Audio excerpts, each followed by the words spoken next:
नमस्कार दोस्तों, स्वागत है आप सभी का RP technical study YouTube channel में।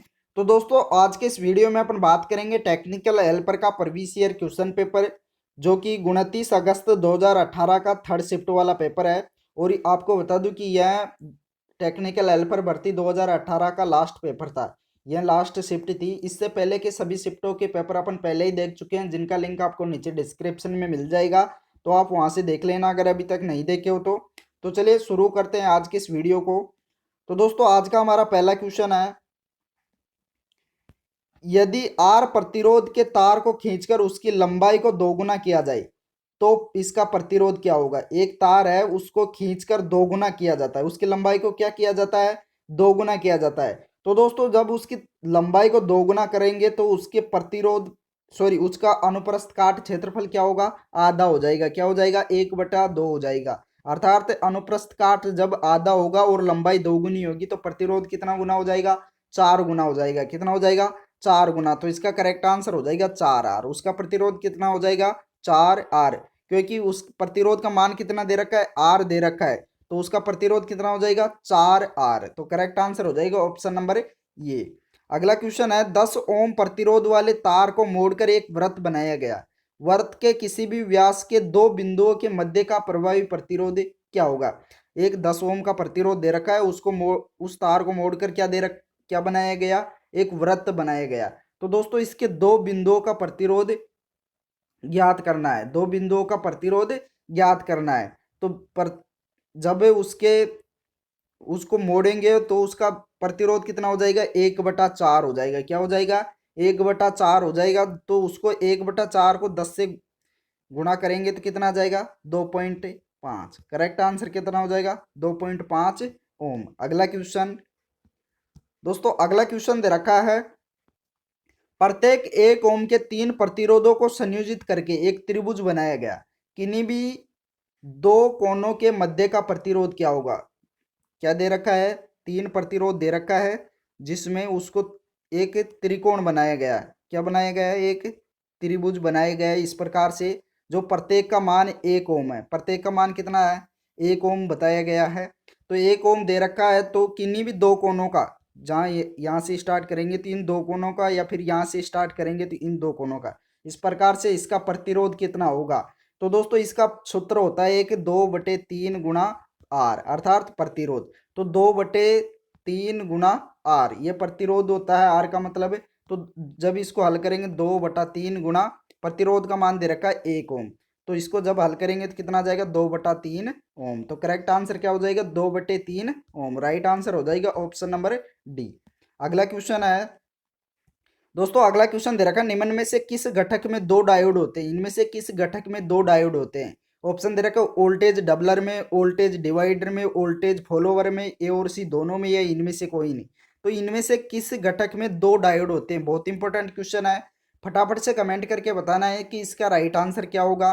तो दोस्तों, इसका राइट आंसर हो जाएगा, वोल्टेज डबलर में दो डायोड होते हैं। कितने डायोड होते हैं, दो डायोड होते हैं। अगला क्वेश्चन दोस्तों, अगला क्वेश्चन दे रखा है, सार्वजनिक आपूर्ति का लाइव संवाहक भूसंपर्क धातु से स्पर्श करने पर। ऑप्शन ए दे रखा, आपूर्ति वोल्टेज घट जाएगा। ऑप्शन बी दे रखा, आपूर्ति वोल्टेज बढ़ जाएगा। सी दे रखा, धारा भूसंपर्क में प्रवाहित हो जाएगी। डी दे रखा, संवाहक जल जाएगा। ई दे रखा, इनमें से कोई नहीं। तो इसका करेक्ट आंसर क्या होगा, फटाफट से कमेंट करके बताना है इसका राइट आंसर क्या होगा। तो दोस्तों, इसका राइट आंसर हो जाएगा, धारा भूसंपर्क में प्रवाहित हो जाएगी। करेक्ट आंसर हो जाएगा ऑप्शन नंबर सी। अगला क्वेश्चन दोस्तों, अगला क्वेश्चन दे रखा, चालकता किसके सदृश होती है। चालकता होता है वह किसके सदृश होती है। प्रतिष्ठंभ, एमएमएफ, पारगम्यता, प्रेरकता, धारिता। तो इसका राइट आंसर क्या होगा। तो दोस्तों, इसका राइट आंसर हो जाएगा, पारगम्यता के सदृश होती है। चालकता किसके सदृश होती है, चालकता होती है पारगम्यता के। तो करेक्ट आंसर हो जाएगा ऑप्शन नंबर सी। अगला क्वेश्चन दोस्तों, अगला क्वेश्चन दे रखा है, एक निर्धारित कार्बन प्रतिरोध के रंग बैंड्स लाल, भूरे, सुनहरे और रजत है। तो इसके प्रतिरोध का मान क्या होगा। तो दोस्तों, जो प्रतिरोध कोड तालिका है, प्रतिरोध कोड तालिका, उसके आधार पर इसका हल बताना है। तो फटाफट से कमेंट करके बताइए कि इसका करेक्ट आंसर क्या होगा। तो दोस्तों उसके आधार पर इसका राइट आंसर हो जाएगा 2.1 ओम। राइट आंसर क्या होगा? 2.1 ओम। अगला क्वेश्चन है, अगला क्वेश्चन दे रखा है एक अंतर्राष्ट्रीय ओम का मान क्या होता है? एक अंतर्राष्ट्रीय ओम होता है, उसका मान क्या होता है? तो दोस्तों इसका राइट आंसर हो जाएगा 1.000049 एब्सोल्यूट ओम। कितना हो जाएगा? 1.000049 एब्सोल्यूट ओम। तो करेक्ट आंसर हो जाएगा ऑप्शन नंबर बी। चलिए अगला क्वेश्चन। दोस्तों अगला क्वेश्चन दे रखा है 90 डिग्री सेल्सियस पर एक कुंडली का प्रतिरोध 100 ओम है। 100 डिग्री सेल्सियस पर इसका प्रतिरोध 101 ओम है। तो 90 डिग्री सेल्सियस पर तार का ताप गुणांक क्या होगा? ताप गुणांक ज्ञात करना है। तो दोस्तों इसके लिए एक सूत्र होता है, आर टी बराबर R naught 1 + alpha T2 - T1। इस सूत्र के द्वारा इस अल्फा का मान निकाल के अब अपन ज्ञात कर सकते हैं इसका मान। तो इस आधार पर इसको सोल्व करेंगे तो इसका राइट आंसर हो जाएगा 0.001। करेक्ट आंसर क्या हो जाएगा? ताप गुणांक का मान 0.001। तो राइट आंसर हो जाएगा ऑप्शन नंबर डी। अगला क्वेश्चन। दोस्तों अगला क्वेश्चन दे रखा है निम्न में से किस ताम्र संवाहक का विद्युत प्रतिरोध सबसे कम होगा? इनमें से किस तांबे के चालक का विद्युत प्रतिरोध सबसे कम होगा? ऑप्शन ए दे रखा 2 mm² के अनुप्रस्थ काट के क्षेत्रफल वाला 2 मीटर लंबा तार। बी दे रखा 3 मिलीमीटर स्क्वायर के अनुप्रस्थ काट के क्षेत्रफल वाला 1 मीटर लंबा तार। सी दे रखा 3 मिलीमीटर स्क्वायर के अनुप्रस्थ काट के क्षेत्रफल वाला 2 मीटर लंबा तार। डी दे रखा 4 mm² के अनुप्रस्थ काट के क्षेत्रफल वाला 2 मीटर लंबा तार। ई दे रखा 1 मिलीमीटर स्क्वायर के अनुप्रस्थ काट के क्षेत्रफल वाला 2 मीटर लंबा तार। तो इनमें से किस तार का विद्युत प्रतिरोध सबसे कम होगा? बहुत इंपॉर्टेंट क्वेश्चन है। तो दोस्तों इसका राइट आंसर हो जाएगा 3 mm² के अनुप्रस्थ काट के क्षेत्रफल वाला 1 मीटर लंबा तार है, उनका उसका विद्युत प्रतिरोध सबसे कम होगा। क्या होगा? विद्युत प्रतिरोध सबसे कम होगा, क्योंकि यह सबसे छोटा तार है। ये क्या है? 3 mm² का भी है और सबसे छोटा तार है। तो इसका करेक्ट आंसर क्या हो जाएगा? Option number B. चलिए अगला क्वेश्चन। दोस्तों अगला क्वेश्चन दे रखा है लघु परिपथ ऐसा परिपथ होता है लघु परिपथ होता है शॉर्ट सर्किट परिपथ। वह कैसा होता है? जिसमें तार के छोटे टुकड़ों का इस्तेमाल होता है। बी दे रखा जो केवल कम दूरी तक फैला होता है। सी दे रखा जिसका उपयोग प्रकाश मंद करने के लिए किया जाता है। डी दे रखा जो धारा के प्रवाह के लिए बहुत कम प्रतिरोध प्रदान करता है। ई दे रखा जो स्थिर विद्युत प्रभाव उत्पन्न करता है। तो लघु परिपथ कैसा परिपथ होता है? इंपॉर्टेंट क्वेश्चन है। तो दोस्तों इसका राइट आंसर हो जाएगा दो जो धारा के प्रवाह के लिए बहुत कम प्रतिरोध प्रदान करता है, वही क्या कहलाता है? लघु परिपथ कहलाता है। करेक्ट आंसर क्या हो जाएगा? Option number D. दोस्तों अगला क्वेश्चन है समान वोल्टेज रेटिंग वाले दो बल्बों की शक्ति 200 वाट व 100 वाट है। यदि प्रतिरोध R1 और R2 है तो मान क्या होगा? मान क्या होगा? तो दोस्तों इसका R1 का P1 का मान कितना दे रखा है? 200 वाट। P1 का मान कितना दे रखा है? 200 वाट। और P2 का मान कितना दे रखा है? 100 वाट।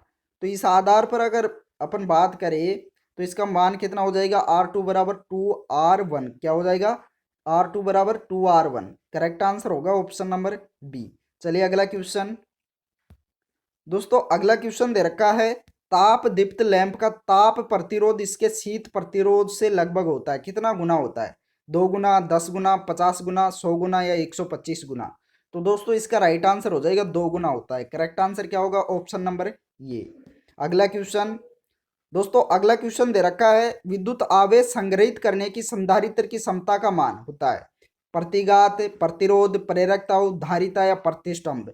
तो दोस्तों इसका राइट आंसर हो जाएगा धारिता होता है। क्या होता है? मान धारिता। अगला क्वेश्चन। दोस्तों अगला क्वेश्चन दे रखा है श्रेणी में संयोजित दो समान संधारित्रों और समांतर संयोजित दो समान संधारित्रों की प्रभावी धारिता का अनुपात क्या होता है? उसका अनुपात क्या होता है? तो इसका राइट आंसर हो जाएगा 1:4 होता है। कितना होता है? 1:4। तो करेक्ट आंसर हो जाएगा ऑप्शन नंबर ये। अगला क्वेश्चन। दोस्तों अगला क्वेश्चन दे रखा है संधारित्र निम्न में से कौन सा कार्य करते हैं? संधारित्र होते हैं कैपेसिटर, वे कौन सा कार्य करते हैं? एसी को ब्लॉक करना और डीसी को प्रवाहित होने देना। बी दे रखा है डीसी को ब्लॉक करना और एसी को प्रवाहित होने देना। सी दे रखा है एसी और डीसी को प्रवाहित होने देना। डी दे रखा है एसी और डीसी को ब्लॉक करना। ई दे रखा है केवल पल्सेटिंग डीसी को प्रवाहित होने देना। तो संधारित्र इनमें से कौन सा कार्य करता है? इंपॉर्टेंट क्वेश्चन है, बहुत ही महत्वपूर्ण क्वेश्चन है, जल्दी बताना है इसका राइट आंसर क्या होगा। तो दोस्तों इसका राइट आंसर हो जाएगा डीसी को ब्लॉक करना और एसी को प्रवाहित होने देना ही कैपेसिटर का मुख्य कार्य होता है। राइट आंसर क्या होगा? Option number B. दोस्तों अगला क्वेश्चन दे रखा है धारिता का मान मापने के लिए निम्न में से किस ब्रिज का इस्तेमाल किया जाता है? व्हीट स्टोन ब्रिज का, शेयरिंग ब्रिज का, बीएन ब्रिज का, हे ब्रिज का, या इनमें से कोई नहीं।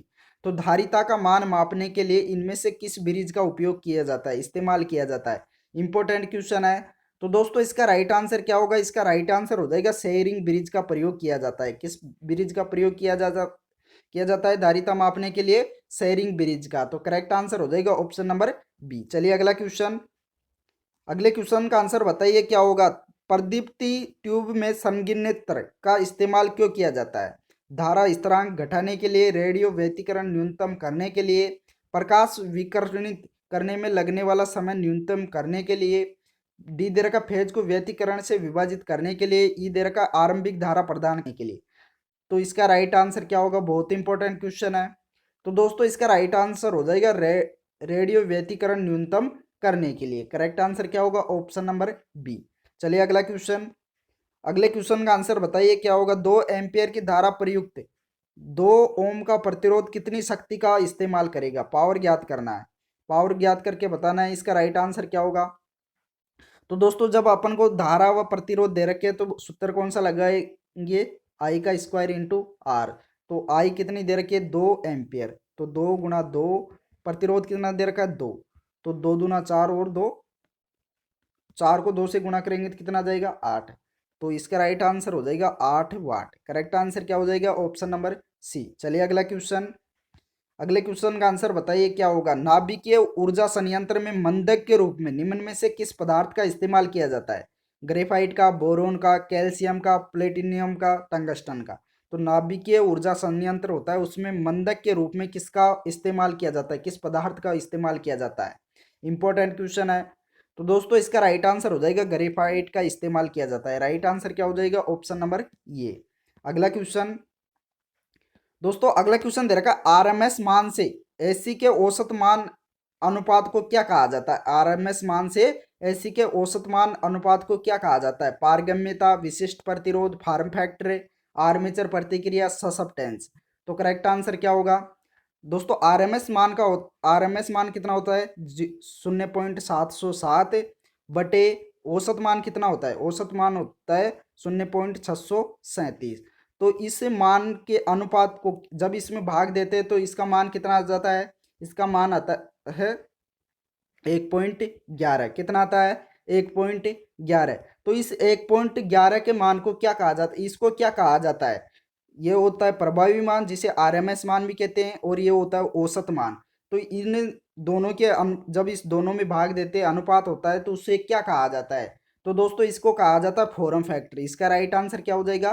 Form factor. करेक्ट आंसर क्या हो जाएगा? Option number C. चलिए अगला क्वेश्चन, अगला क्वेश्चन दे रखा है प्रदीप्ति की इकाई क्या है? प्रदीप्ति होती है इल्यूमिनेशन, उसकी इकाई क्या है? डेसिबल, हेनरी, कूलम्ब, लक्स या टेस्ला।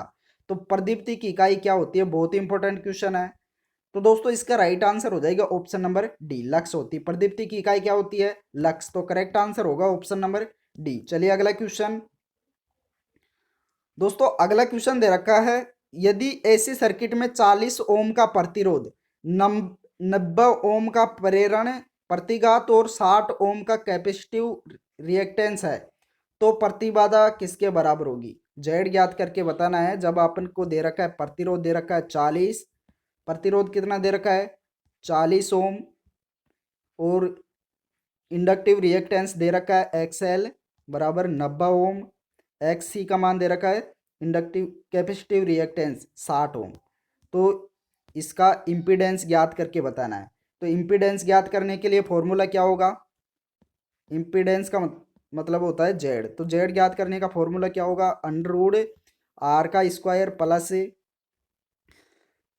जो मान ज्यादा होता है उसको पहले लिखा जाता है, तो सबसे ज्यादा मान किसका है? इंडक्टिव रिएक्टेंस का। किसका है? इंडक्टिव रिएक्टेंस का। एक्स एल का स्क्वायर माइनस एक्स सी का स्क्वायर।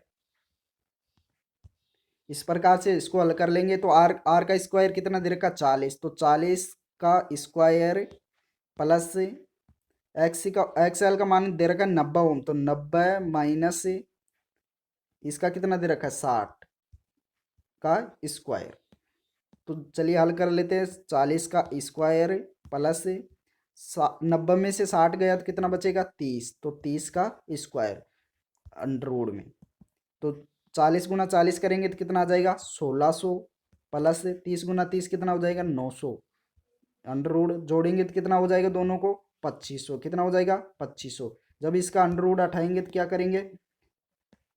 इसका राइट आंसर कितना हो जाएगा? 50 ओम। तो करेक्ट आंसर क्या हो जाएगा? 50 ओम। अगला क्वेश्चन दोस्तों, अगला क्वेश्चन दे रखा है, एक पूरी तरह charge lead acid battery hydrometer reading खालिस्तान से थोड़ी कम देती है। 1.35, 1.3 से, 1.25 से, 1.2 से या 1.02 से। तो राइट आंसर क्या होगा? तो दोस्तों इसका राइट आंसर हो जाएगा ऑप्शन नंबर बी, 1.3 से थोड़ी कम देती है। करेक्ट आंसर क्या हो जाएगा? Option number B. अगला क्वेश्चन, अगला क्वेश्चन दे रखा, प्रत्येक लेड एसिड, क्या दे रखा है? प्रत्येक लेड एसिड सेल में वेंट प्लग किस लिए प्रदान किया जाता है? वेंट प्लग होते हैं वे किस लिए प्रदान किए जाते हैं? इंपॉर्टेंट क्वेश्चन है, तो फटाफट से कमेंट करके बताइए कि वेंट प्लग क्यों लगाए जाते हैं लेड एसिड सेल में। ऑप्शन ए दे रखा, इलेक्ट्रोलाइट स्तर जांचने के लिए। बी दे रखा, जब आवश्यक हो तो पानी या इलेक्ट्रोलाइट डालने के लिए। सी दे रखा, चार्जिंग के दौरान गैसों से बचने के लिए। डी दे रखा, सेल दबाव को नियंत्रित करने के लिए। ई दे रखा, इन सब के लिए। तो एक लेड एसिड सेल में वेंट प्लग क्यों प्रदान किया जाता है? इंपॉर्टेंट क्वेश्चन है। तो दोस्तों इसका राइट आंसर हो जाएगा इलेक्ट्रोलाइट स्तर की जांच करने के लिए भी, और जब आवश्यक हो तो पानी या इलेक्ट्रोलाइट डालने के लिए भी, चार्जिंग के दौरान गैसों से बचने के लिए भी, व सेल दबाव को नियंत्रित करने के लिए भी। तो इसका करेक्ट आंसर हो जाएगा ऑप्शन नंबर ई, अर्थात उपरोक्त सभी के लिए वेंट प्लग का इस्तेमाल किया जाता है। इसका राइट आंसर क्या हो जाएगा? ऑप्शन नंबर ई। अगला क्वेश्चन, अगला क्वेश्चन दे रखा है, निकल आयरन सेल का इलेक्ट्रोलाइट क्या होता है? निकल आयरन सेल होता है, उसमें कौन सा इलेक्ट्रोलाइट उपयोग में लिया जाता है? तो दोस्तों इसका राइट आंसर हो जाएगा तन्नु पोटेशियम हाइड्रोक्साइड का इलेक्ट्रोलाइट प्रयोग में लिया जाता है। करेक्ट आंसर क्या हो जाएगा? Option number B. चलिए अगला क्वेश्चन दोस्तों, अगला क्वेश्चन दे रखा है, बहुत इंपॉर्टेंट क्वेश्चन है। एक सीआरओ की एक्सप्लेट्स किसके द्वारा सिंचित की जाती है? Sawtooth wave, square wave, sinusoidal wave, triangular wave, या तो सी या डी। तो सीआरओ होता है कैथेड्रल ओसिलोस्कोप, उसकी एक्सप्लेट किसके द्वारा सिंचित की जाती है? इंपॉर्टेंट क्वेश्चन है। तो दोस्तों इसका राइट आंसर हो जाएगा सॉटूथ द्वारा। करेक्ट आंसर क्या हो जाएगा? सॉटूथ वेव द्वारा। राइट आंसर होगा ऑप्शन नंबर ये। अगला क्वेश्चन दोस्तों, अगला क्वेश्चन दे रखा है, कौन सी एलईडी अदृश्य प्रकाश उत्सर्जित करती है? इनमें से कौन सी एलईडी है? लाइट एमिटिंग डायोड है जो अदृश्य प्रकाश उत्सर्जित करता है। पास पर आधारित LED, laser LED, bicolour LED, tri colour LED, infrared LED. तो करेक्ट आंसर क्या होगा? इंपॉर्टेंट क्वेश्चन है। तो दोस्तों इसका राइट आंसर हो जाएगा इंफ्रारेड एलईडी है जो अदृश्य प्रकाश उत्सर्जित करती है। तो राइट आंसर हो जाएगा ऑप्शन नंबर ई। अगला क्वेश्चन है, निम्नलिखित में से किसे यूनिवर्सल बाइस भी कहा जाता है? इनमें से कौन सी बाइस को यूनिवर्सल बाइस भी कहा जाता है? एमीटर बाइस को, वोल्टेज डिवाइडर बाइस को, बेस बाइस को, कलेक्टर बाइस को। तो इनमें से कौन सी बाइस है जिसे यूनिवर्सल बाइस भी कहा जाता है? इंपॉर्टेंट क्वेश्चन है। तो दोस्तों इसका राइट आंसर हो जाएगा वोल्टेज डिवाइडर बाइस को यूनिवर्सल बाइस भी कहा जाता है। करेक्ट आंसर हो जाएगा ऑप्शन नंबर बी। चलिए अगला क्वेश्चन दोस्तों, अगला क्वेश्चन दे रखा है, पी प्रकार का अर्धचालक तैयार करने के लिए डोपिंग के लिए निम्नलिखित में से कौन सा पदार्थ प्रयुक्त किया जाता है? डोपिंग के लिए कौन सा पदार्थ प्रयोग में लिया जाता है पी प्रकार के सेमीकंडक्टर के लिए? आर्सेनिक, एंटीमनी, कैडमियम, फास्फोरस या इंडियम। तो राइट आंसर क्या होगा? बहुत इंपॉर्टेंट क्वेश्चन है। तो दोस्तों पी प्रकार के अर्धचालक के लिए डोपिंग के लिए इनमें से इंडियम का उपयोग किया जाता है। किसका उपयोग किया जाता है? इंडियम का। तो करेक्ट आंसर हो जाएगा ऑप्शन नंबर ई। अगला क्वेश्चन है, ठोस पदार्थों में ऊर्जा बैंड किसका परिणाम होते हैं? ठोस पदार्थों में ऊर्जा बैंड किसका परिणाम होते हैं? ओम का नियम का, पॉली एक्सक्लूजन का सिद्धांत, बोर का सिद्धांत, हेइजेनबर्ग का अनिश्चितता का सिद्धांत, इन सब। तो करेक्ट आंसर क्या होगा? इंपॉर्टेंट क्वेश्चन है। तो दोस्तों इसका राइट आंसर हो जाएगा पॉली एक्सक्लूजन का सिद्धांत। करेक्ट आंसर क्या होगा? पॉली एक्सक्लूजन का सिद्धांत। राइट आंसर हो जाएगा ऑप्शन नंबर बी। अगला क्वेश्चन, अगला क्वेश्चन दे रखा है एफईटी में लगभग कितना वोल्टेज ऑफसेट होता है? एफईटी होता है फील्ड इफेक्ट ट्रांजिस्टर, उसमें लगभग कितना वोल्टेज ऑफसेट होता है? 0 voltage, 0.2 voltage, 0.6 voltage, 1.1 voltage, 1.3 voltage. तो एफईटी में लगभग कितना वोल्टेज ऑफसेट होता है? इंपॉर्टेंट क्वेश्चन है। तो दोस्तों इसका राइट आंसर हो जाएगा 0 वोल्टेज। कितना होता है? 0 वोल्टेज। तो राइट आंसर हो जाएगा ऑप्शन नंबर ये। अगला क्वेश्चन है दोस्तों, अगला क्वेश्चन दे रखा है यदि एक ओम मीटर जिसमें रीडिंग व्यवहारिक रूप से तुरंत शून्य पर चली जाती है और कैपेसिटर की जांच करते समय वहीं रहती है, कैपेसिटर कैसा होगा? Leaky, open circuit, short circuit, अच्छी हालत, या तो ये या बी। तो राइट आंसर क्या होगा? तो दोस्तों इसका राइट आंसर हो जाएगा शॉर्ट सर्किट। करेक्ट आंसर क्या हो जाएगा? Option number C. अगला क्वेश्चन दोस्तों, अगला क्वेश्चन दे रखा है मेगर में करंट कॉइल्स की संख्या कितनी होती है? मेगर होता है उसमें करंट कॉइल्स की संख्या कितनी होती है? बहुत ही इंपॉर्टेंट क्वेश्चन है। 1, 2, 3, 4 या 5। तो मेगर में करंट कॉइल्स की संख्या कितनी होती है? अति महत्वपूर्ण क्वेश्चन है। तो दोस्तों इसका राइट आंसर हो जाएगा एक करंट कॉइल होती है। करंट कॉइल की संख्या कितनी होती है? एक। तो राइट आंसर भी कितना हो जाएगा? एक। अगला क्वेश्चन दोस्तों, अगला क्वेश्चन दे रखा है नियंत्रण स्प्रिंग के लिए निम्नलिखित में से कौन से पदार्थ को प्राथमिकता दी जाती है? सिलिकॉन ब्रॉन्ज को, फास्फर ब्रॉन्ज को, प्लेटिनम सिल्वर को, जर्मेन सिल्वर को, एल्यूमिनियम को। तो नियंत्रण स्प्रिंग के लिए इनमें से कौन से पदार्थ की को प्राथमिकता दी जाती है? इंपॉर्टेंट क्वेश्चन है। तो इसका राइट आंसर हो जाएगा फास्फर ब्रॉन्ज को। करेक्ट आंसर क्या हो जाएगा? Option number B. अगला क्वेश्चन है डीसी मोटर के छुटपुट हानि को मापने के लिए निम्नलिखित में से कौन से परीक्षण प्रयुक्त किए जा सकते हैं? Field test, brake test, Swinburne test, running down test, या इन सब। तो डीसी मोटर के छुटपुट हानि को मापने के लिए इनमें से कौन सा परीक्षण किया जाता है? इंपॉर्टेंट क्वेश्चन है। तो दोस्तों इसका राइट आंसर हो जाएगा option number D, running down test. Correct answer क्या हो जाएगा? Option number D. चलिए अगला क्वेश्चन दोस्तों, अगले क्वेश्चन का आंसर बताइए क्या होगा। क्वेश्चन दे रखा है डीसी मशीनों पर निम्नलिखित में से कौन से परीक्षणों में से कम दो मशीनों की आवश्यकता होती है? Brake test, retardation test, back to back test, Swinburne's test, dielectric test. तो डीसी मशीनों में कौन से परीक्षण में कम से कम दो मशीनों की आवश्यकता होती है? इंपॉर्टेंट क्वेश्चन है। तो दोस्तों इसका राइट आंसर हो जाएगा बैक टू बैक टेस्ट परीक्षण के। करेक्ट आंसर क्या हो जाएगा? Option number C. अगला क्वेश्चन है डीसी मोटर की फुल लोड गति 1000 आरपीएम है और गति विनियमन 90% है। तो लोड गति क्या होगी? लोड गति ज्ञात करना है, नो लोड गति ज्ञात करना है। क्या ज्ञात करना है? नो लोड गति। तो चलिए हल करके बताइए इसका करेक्ट आंसर क्या होगा। बहुत इंपॉर्टेंट क्वेश्चन है। गति विनियमन कितना दे रखा है? स्पीड रेगुलेशन 90% दे रखा है। तो दोस्तों चलिए बात करते हैं इसके लिए सूत्र कौन सा होगा।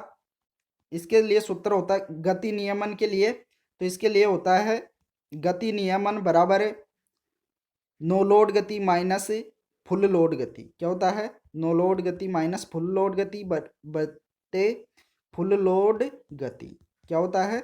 नो लोड गति माइनस फुल लोड गति बटे फुल लोड गति। तो चलिए इसको हल करते हैं। तो दोस्तों इसको हल करेंगे तो क्या होगा? 90 बराबर गति विनियमन कितना दे रखा है? 90% है। तो 90/100, प्रतिशत को हटाएंगे तो क्या लगाएंगे? बटे में 100 लगा देंगे। ऊपर नो लोड गति ज्ञात करनी है। क्या ज्ञात करनी है? नो लोड गति। तो फुल लोड गति कितनी दे रखी है? 1000 आरपीएम बटे 1000। क्या करेंगे?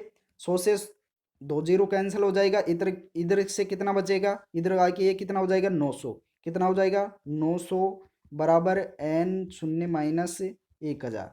तो 1000 इधर माइनस का है तो इधर आके किसका हो जाएगा? प्लस का। तो 1000 में 900 जोड़ेंगे तो कितना आ जाएगा? 1900 आरपीएम। तो करेक्ट आंसर क्या हो जाएगा? ऑप्शन नंबर ई। चलिए अगला क्वेश्चन दोस्तों, अगला क्वेश्चन दे रखा है नम मलिन वातावरण में मोटरों के लिए किस प्रकार का एनक्लोजर प्रयुक्त किया जाता है? Drip proof, open type, screen protected, totally enclosed, fan cooled, totally enclosed, wash down. तो करेक्ट आंसर क्या होगा? बहुत इंपॉर्टेंट क्वेश्चन है। तो दोस्तों इसका राइट आंसर हो जाएगा totally enclosed, fan cooled. Correct answer क्या होगा? Option number D. अगला क्वेश्चन है, निम्नलिखित में से कौन सी एप्लीकेशन एसी मोटर की अपेक्षा डीसी मोटर में पसंद की जाती है? इनमें से कौन सी एप्लीकेशन है जो एसी मोटर की अपेक्षा डीसी मोटर में अधिक पसंद की जाती है? ऑप्शन दे रखा हाई स्पीड ऑपरेशन, बी दे रखा लो स्पीड ऑपरेशन, सी दे रखा फिक्स्ड स्पीड ऑपरेशन, डी दे रखा वेरिएबल स्पीड ऑपरेशन, ई दे रखा बी और सी दोनों। तो राइट आंसर क्या होगा? इंपॉर्टेंट क्वेश्चन है। तो दोस्तों इसका राइट आंसर हो जाएगा डीसी मोटर में अधिक पसंद की जाती है क्योंकि वेरिएबल स्पीड ऑपरेशन के कारण। करेक्ट आंसर क्या हो जाएगा? Option number D. अगला क्वेश्चन, अगला क्वेश्चन दे रखा डीसी शंट मोटर स्टार्टर को नो वोल्ट रिलीज कॉइल खालिस्तान के साथ सीरीज में जोड़ा जाता है? किसके साथ सीरीज में जोड़ा जाता है? लाइन के साथ, सीरीज वाइंडिंग के साथ, फील्ड वाइंडिंग के साथ, आर्मेचर वाइंडिंग के साथ, ए और बी दोनों। तो डीसी शंट मोटर स्टार्टर का नो लोड रिलीज कॉइल्स को किसके साथ जोड़ा जाता है? इंपॉर्टेंट क्वेश्चन है। तो दोस्तों इसका राइट आंसर हो जाएगा फील्ड वाइंडिंग के साथ सीरीज में जोड़ा जाता है। करेक्ट आंसर हो जाएगा ऑप्शन नंबर सी। अगला क्वेश्चन, दोस्तों अगला क्वेश्चन दे रखा है स्टेटर और आर्मेचर के बीच छोटा सा एयर गैप खालिस्तान आगे दे रखा है शोर को कम करता है, अधिक वेंटिलेशन देता है, मजबूत चुंबकीय फील्ड देता है, हाई स्पीड ऑपरेशन की सुविधा देता है, या हंटिंग को दबा देता है? तो करेक्ट आंसर क्या होगा? स्टेटर और आर्मेचर के बीच छोटा सा एयर गैप क्या देता है? इंपॉर्टेंट क्वेश्चन है। तो इसका राइट आंसर हो जाएगा मजबूत चुंबकीय फील्ड देता है। क्या देता है? मजबूत चुंबकीय फील्ड देता है। तो करेक्ट आंसर हो जाएगा ऑप्शन नंबर सी। अगला क्वेश्चन है एक डीसी मोटर की टर्मिनल पोलरिटी की को खालिस्तान ब्रेकिंग के दौरान उल्टा कर दिया जाता है? प्लगिंग, रीजनरेटिव, रियोस्टेटिक, डायनेमिक या स्टैटिक? तो करेक्ट आंसर क्या होगा? तो दोस्तों इसका राइट आंसर हो जाएगा ऑप्शन नंबर ये, प्लगिंग के ब्रेकिंग के दौरान उल्टा कर दिया जाता है। करेक्ट आंसर हो जाएगा ऑप्शन नंबर ये। अगला क्वेश्चन, दोस्तों अगला क्वेश्चन दे रखा है अगर किसी डीसी मोटर का बैक ईएमएफ अचानक खत्म हो जाता है तो क्या होगा? किसी भी डीसी मोटर का बैक ईएमएफ अगर अचानक खत्म हो जाता है तो उसमें क्या होगा? मोटर हंटिंग करने लगेगा, मोटर अचानक रुक जाएगा, मोटर की रफ्तार बढ़ जाएगी, शॉर्ट सर्किट करंट आर्मेचर से प्रवाहित होगा? तो करेक्ट आंसर क्या होगा? इंपॉर्टेंट क्वेश्चन है। तो दोस्तों इसका राइट आंसर हो जाएगा शॉर्ट सर्किट करंट आर्मेचर से होकर प्रवाहित होगा। करेक्ट आंसर क्या होगा? Option number D. अगला क्वेश्चन है एक डीसी मोटर की रफ्तार को नियंत्रित करने के लिए इनमें से कौन से डिवाइस का इस्तेमाल किया जाता है? थायरिस्टर का, ट्रांजिस्टर का, थर्मिस्टर का, डायोड का या रेक्टिफायर का? तो एक डीसी मोटर की रफ्तार को नियंत्रित अर्थात कंट्रोल करने के लिए कौन से डिवाइस का इस्तेमाल किया जाता है? बहुत ही महत्वपूर्ण क्वेश्चन है। तो दोस्तों इसका राइट आंसर हो जाएगा थायरिस्टर का। किसका इस्तेमाल किया जाता है? थायरिस्टर का। करेक्ट आंसर हो जाएगा ऑप्शन नंबर ये। अगला क्वेश्चन, दोस्तों अगला क्वेश्चन दे रखा नॉन रिवर्सिंग डीसी ड्राइव के लिए खालिस्तान का इस्तेमाल करना बेहतर होता है? प्लगिंग, सेल्फ एक्साइटेशन के साथ डायनेमिक ब्रेकिंग, सी दे रखा रीजनरेटिव ब्रेकिंग, डी दे रखा सेपरेट एक्साइटेशन के साथ डायनेमिक ब्रेकिंग, ई दे रखा जीरो सीक्वेंस ब्रेकिंग? तो करेक्ट आंसर क्या होगा? तो दोस्तों इसका राइट आंसर हो जाएगा option number D, separate excitation के साथ डायनेमिक ब्रेकिंग। करेक्ट आंसर क्या होगा? Option number D. अगला क्वेश्चन है एक इंडक्शन मोटर का स्टार डेल्टा स्टार्टर होता है, स्टेटर सर्किट में प्रतिरोध डालता है, बी का रोटर सर्किट में प्रतिरोध डालता है, सी का मोटर के घूमने की दिशा बदल देता है, डी का शुरू होने के समय स्टार्टर पर कम वोल्टेज लगता है, ई का सी और डी दोनों? तो एक इंडक्शन मोटर का स्टार डेल्टा स्टार्टर क्या करता है? इंपॉर्टेंट क्वेश्चन है। तो इसका राइट आंसर हो जाएगा शुरू होने के समय स्टार्टर पर कम वोल्टेज लगता है। करेक्ट आंसर क्या हो जाएगा? Option number D. अगला क्वेश्चन, दोस्तों अगला क्वेश्चन दे रखा है अगर सीरीज वाइंडिंग द्वारा उत्पन्न चुंबकीय फ्लक्स शंट फील्ड वाइंडिंग द्वारा उत्पन्न फ्लक्स की मदद करता है तो ऐसे जनरेटर को क्या कहा जाता है? अगर किसी वाइंडिंग द्वारा उत्पन्न चुंबकीय फ्लक्स शंट फील्ड वाइंडिंग द्वारा उत्पन्न फ्लक्स की मदद करता है तो ऐसे जनरेटर को क्या कहा जाता है? Cumulate cumulative compound generator, option B दे रखा डिफरेंशियली कंपाउंड, सी दे रखा अनकंपाउंडेड, डी दे रखा सॉर्टेड, ई दे रखा इंटीग्रली कंपाउंडेड। तो करेक्ट आंसर क्या होगा, इंपॉर्टेंट क्वेश्चन है।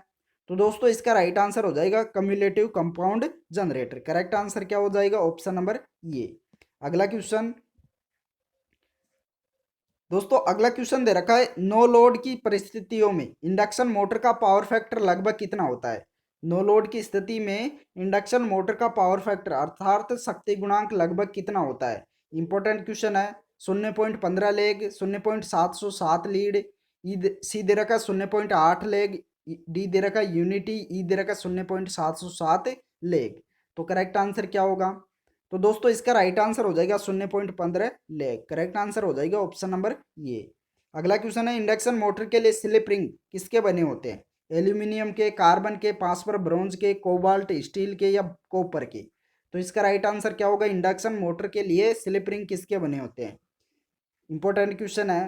तो दोस्तों इसका राइट आंसर हो जाएगा फास्फर ब्रोंज के बने होते हैं। किसके बने होते हैं, फास्फर ब्रोंज के। तो दोस्तों इस वीडियो में इतना ही, आगे की क्वेश्चन अगले वीडियो में करेंगे। जब तक के लिए थैंक यू।